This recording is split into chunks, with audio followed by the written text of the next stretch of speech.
Suivons l'homélie dominicale de la paroisse Notre-Dame de Protection, diocèse de Sherbrooke, missionnaire.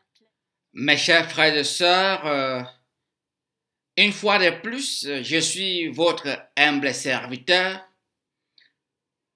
C'est avec la joie qu'au nom de la paroisse Notre-Dame de Protection, je vous présente l'homélie du 5e dimanche des temps ordinaires. Mes chers frères et sœurs, ce dimanche, nous sommes rappelés que c'est très important d'apprécier chaque moment dans notre vie. Et notre joie dans la vie dépend comment nous apprécions chaque journée. Chaque jour, quand nous nous levons, c'est très important de dire merci au Seigneur de tout ce qu'il a fait et de dire merci au Seigneur pour cette opportunité. Parce que chaque jour que nous nous levons, c'est une opportunité que le Seigneur nous donne de se réconcilier avec lui. Et c'est pour cela que notre première lecture d'aujourd'hui, le Seigneur nous dit, dans le livre d'Isaïe chapitre 43, le Seigneur dit, « Ne faites plus mémoire des événements passés, ne songez plus aux choses d'autrefois. Voici que j'ai fait une chose nouvelle, elle germe déjà. Ne la voyez-vous pas? Oui, je vais faire passer un chemin dans le désert, des fleuves dans les lieux arides, les bêtes sauvages me rendront gloire. Les chacals et les ascrouches, parce que j'aurais fait couler de l'eau dans le désert, des fleuves, dans les lieux arides, pour désaltérer mon peuple, celui que j'ai choisi. » Fin de citation. Mes chers frères et sœurs, voilà un Dieu qui nous aime, un Dieu prêt à se réconcilier avec nous. Voyons donc comment un Dieu miséricordieux, il veut faire couler l'eau dans notre vie de désert. C'est-à-dire quoi? C'est-à-dire le Seigneur est prêt pour effacer notre passé. Le Seigneur est prêt pour nous aider de guérir nos blessures qui, beaucoup de fois, nous tracassent. Beaucoup de fois, nos passés nous disent que nous ne pouvons rien faire. Beaucoup de fois, nos rancunes à cause des expériences mauvaises nous rappellent que nous ne pouvons rien faire et on ne vaut rien. Mais le Seigneur nous dit non, qu'il ne faut pas qu'on écoute ce voix-là. Le Seigneur dit ça catégoriquement aujourd'hui, que nous ne devons pas suivre ces voies-là. Il est le Dieu des miséricordes. C'est pour cela que cette période de carême, c'est une période que nous devons en profiter pour se réconcilier avec lui. Saint Paul avait bien compris cela. C'est pour cela que dans sa lettre aux Philippiens, il dit, « Frère, quant à moi, je ne pense pas avoir déjà saisi cela. Une seule chose compte, oubliant ce qui est en arrière et lancé vers l'avant. Je cours vers le but en vue du prix auquel Dieu nous appelle là-haut dans le Christ Jésus. » Fin de citation. Voyons donc le Saint Paul qui a compris cela et il dit il s'est lancé. Il a oublié le passé. Et c'est là où beaucoup de nos frères et sœurs souffrent parce qu'ils sont incapables d'apprendre des leçons dans leur passé. Parce que le problème n'est pas le problème qui s'est passé. Le problème, c'est quelles leçons qu'on a appris dans le problème qu'on a eu, dans l'expérience qu'on a eue, quelles leçons. Et quand on est capable de comprendre la leçon dans chaque expérience qu'on a eue, on est capable là à utiliser ces leçons et de s'avancer. Au lieu de dormir dans ces expériences mauvaises qui nous tracassent, qui nous trahissent, il faut plutôt essayer de regarder des leçons que le Seigneur voulait nous faire comprendre et se lancer dans cette vie, dans cette joie que le Seigneur nous donne aujourd'hui.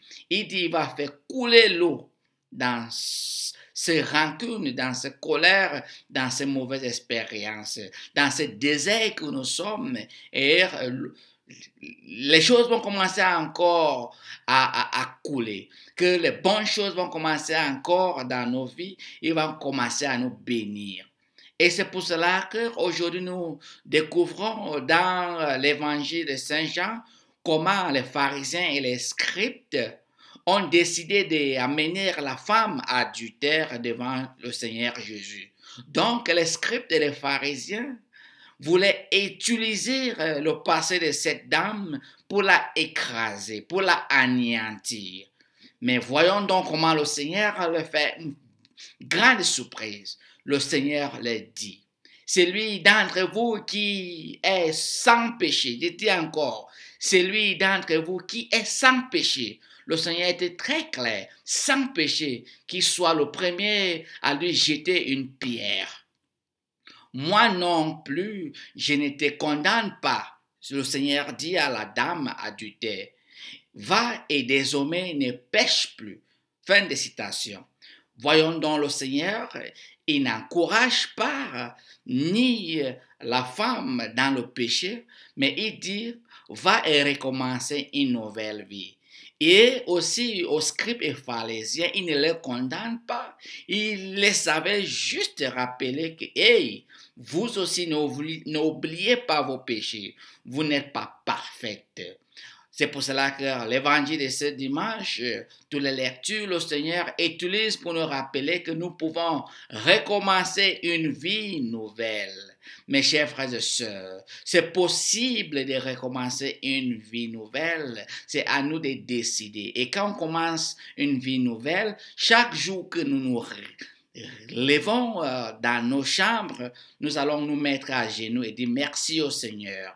Et chaque jour que nous disons merci au Seigneur avec nos genoux sur la terre et nous lui confions toutes nos activités de la journée, tout ce qu'on va rencontrer va tomber dans le dessein de Dieu et on va comprendre tout et on va vivre dans la joie. Et c'est pour cela que le Seigneur, selon les Écritures, ne nous laisse pas en tentation qui nous dépasse. Il nous a donné sa grâce. Et quand nous comprenons cela, sa grâce suffit pour nous. Il nous a fait tout. Il nous a donné la grâce qui nous aide à surmonter tous les défis. Mes chers frères et sœurs, que je suis aujourd'hui grâce à lui. Que je dois être content aujourd'hui, ça doit être grâce par sa grâce. Et c'est pour cela qu'on dit par lui, avec lui et en lui.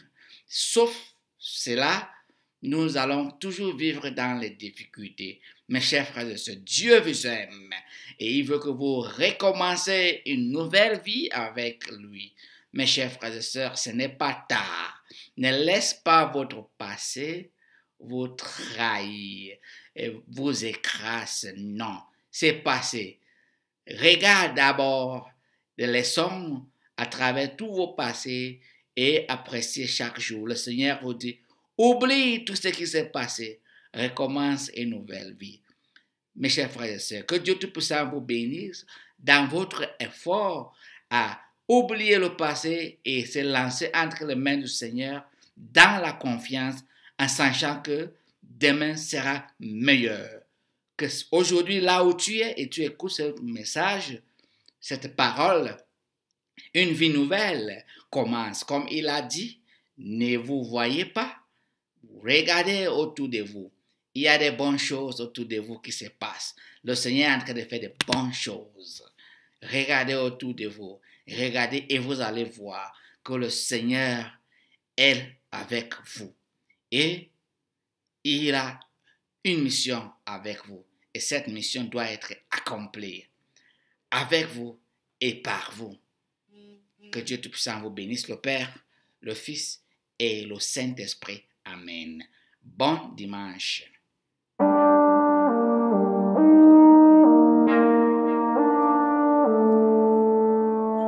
Here is a prayer that will free the world from God's anger. As you travel, as you sleep, as you work, pray for the sake of His sorrowful passion. Have mercy on us. For the sake of His sorrowful passion. Have mercy on us. For the sake of His sorrowful passion. Have mercy on us. For the sake of His sorrowful passion. Have mercy on us. And the whole world.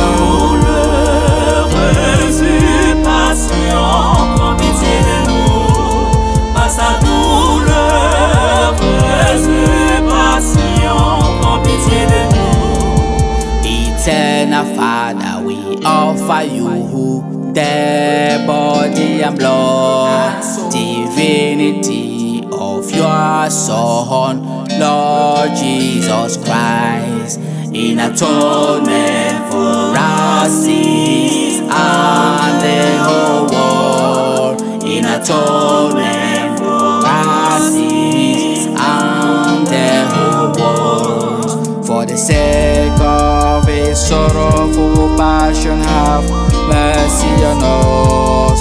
For the sake of His sorrowful passion, have mercy on us. And the whole world.